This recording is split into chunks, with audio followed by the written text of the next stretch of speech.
नमस्कार। पाठशाला 2047 में आप सबों का स्वागत है। अब हम लोग पढ़ेंगे रीतिकालीन, रीति सिद्ध और श्रृंगार रस के श्रेष्ठ कवि बिहारी लाल द्वारा रचित बिहारी सतसई, जिसका प्रामाणिक संकलन एवं संपादन जगन्नाथ दास रत्नाकर जी ने बिहारी रत्नाकर के नाम से किया है।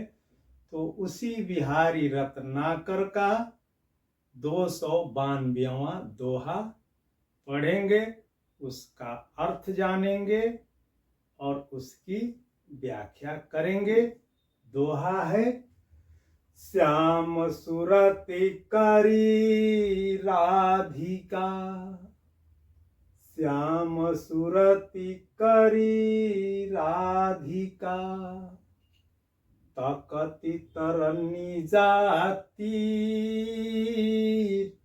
तकति तरनी जाती,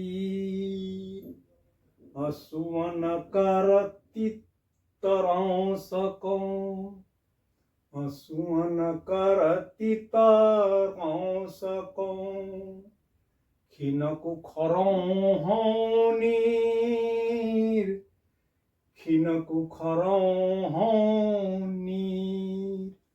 अब इसका प्रसंग है, बिहारी लाल चूंकि मुख्यतः श्रृंगारिक कवि हैं, मगर श्रृंगार में भक्ति का यह अनुपम उदाहरण है। अब श्रृंगार के अंतर्गत जो है वियोग का इसमें जो है वर्णन है और राधिका के वियोग का इसमें वर्णन है। अब यह प्रसंग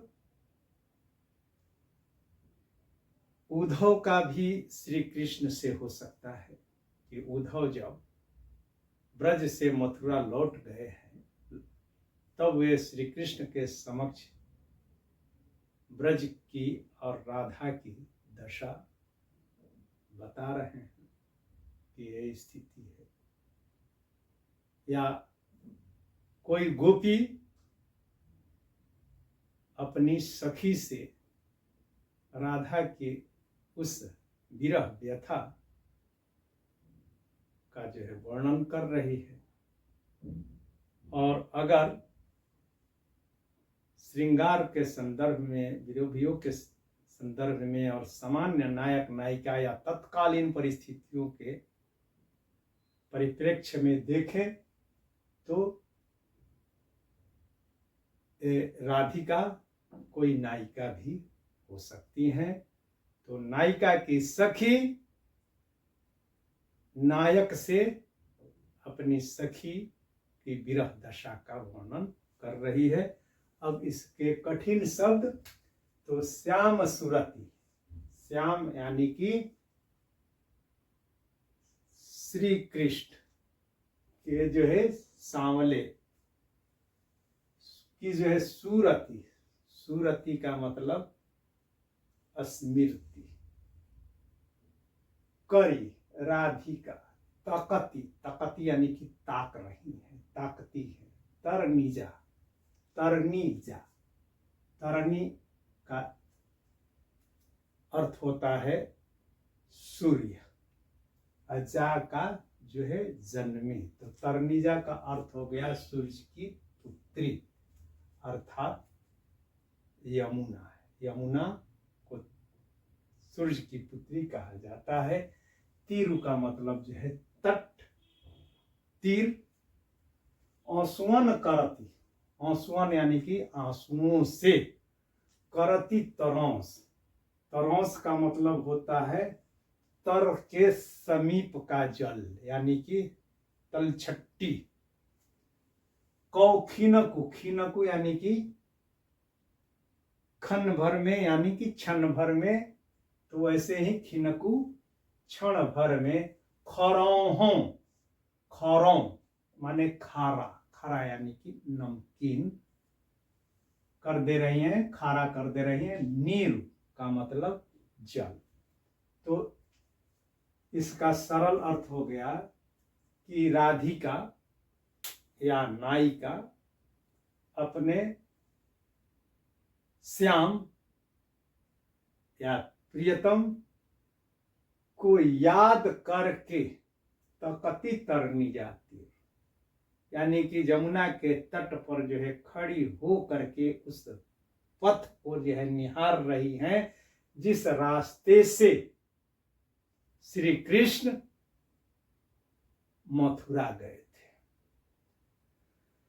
और चूंकि लौटे नहीं या नायक लौटा नहीं, तो उस के विरह में उनकी सूरती करते हुए यानी कि याद करते हुए आंसू जो है बहा रही हैं। और उनके आंसुओं से क्या हो रहा है? तरांस हो रहा है। क्या चीज? खरौह खिनको खरौह नीर, यानी कि उनके आंसुओं के जल से जमुना के तट के किनारे का जो जल है वह जो है क्षण भर में ही खारा हो जा रहा है। यानी कि इतना वह जो है आंसू बहा रही हैं, उनकी आंखों से इतने अश्रु बरस रहे हैं कि उन आंसुओं से जमुना का जो तटवर्ती क्षेत्र का जल है वह भी खारा हो गया है। अब व्याख्या। तो कवि कह रहा है, हम लोग उद्धव के प्रसंग में ही इसको ले लेते हैं, राधा और उद्धव, कि जब से श्री कृष्ण मथुरा गए हैं तब से राधा उस पथ को निहार रही है, इस आशा में कि श्री कृष्ण इसी मार्ग से लौटेंगे। चूंकि बहुत दिन हो गया, कृष्ण अभी तक लौटे नहीं और कोई उन्होंने संदेश भी नहीं दिया। तो इसी जो है श्याम यानी कि सांवली सूरत वाले, सूरती में माने सभंग सलेस होगा, सांवली सूरती वाले श्री कृष्ण की छवि को याद कर करके राधिका जमुना जी के तीर पर खड़ी हो करके उनकी बाट देख रही हैं, राह निहार रही हैं। और उनकी आंखों से नमकीन अश्रुओं की धार निकल रही है। आंसू नमकीन होते हैं। आंसू क्या जो है शरीर के भीतर से जो भी जल श्रवण होता है वह नमकीन होता है, क्योंकि शरीर में नमक है। तो पसीने के रूप में हो या आंसू के रूप में हो, लार के रूप में हो, मूत्र के रूप में हो, सबका स्वाद जो है नमकीन होता है। तो आंसू, नमकीन आंसुओं से क्षण भर में ही जमुना के तटवर्ती क्षेत्र का नीर या जल खारा बन जाता है। यानी कि उनकी आंखों में जो है इतना खारापन है, अश्रु जल में इतना खारापन है। अब विशेष तो बताया कि जो है श्रृंगार और भक्ति का इसमें अद्भुत और अनुपम संगम दिख रहा है। और वियोग जो भक्ति के जो है नवधा भक्ति में प्रभु के प्रति वियोग या उसको पाने की जो है बेचैनी और अकुलाहट भी जो है भक्ति का एक रूप है। तो वही जो है भक्ति, इसमें दैन्य भाव की भक्ति है। और भाषा चलताऊ ब्रज भाषा है,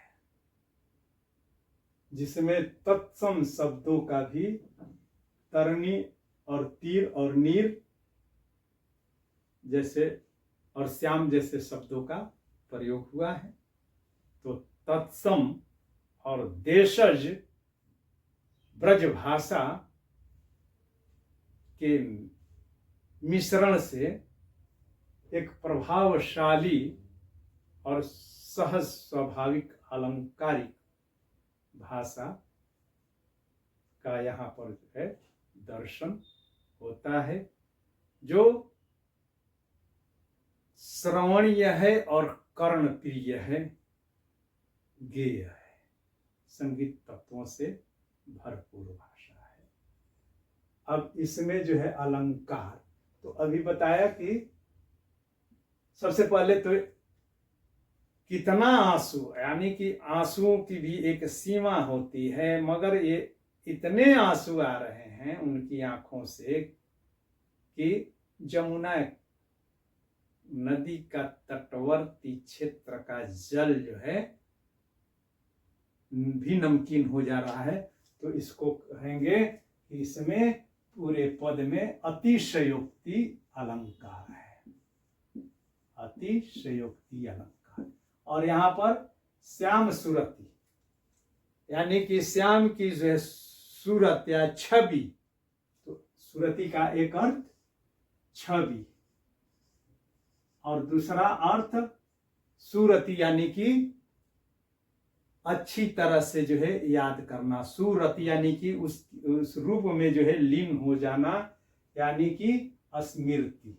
तो इसमें सभंग सलेस, सभंग सलेस अलंकार है, सभंग सलेस। और उसके बाद आंसुओं के जल से जमुना के जल का खारा हो जाने की जो है कल्पना, यानी कि जो है उपमेय में बलपूर्वक उपमान की संभावना व्यक्त करने के कारण इसमें उत्प्रेक्षा अलंकार है, उत्प्रेक्षा अलंकार।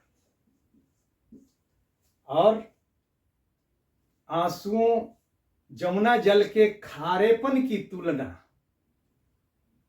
आंसुओं से किए जाने के कारण उपमा अलंकार भी है, उपमा। और तकती श्याम सुरति में स की आवृत्ति है, स तो एक बार आवृत्ति हो या अर्थात दो बार प्रयोग हो तो उसको छे का अनुप्रास अलंकार कहते हैं।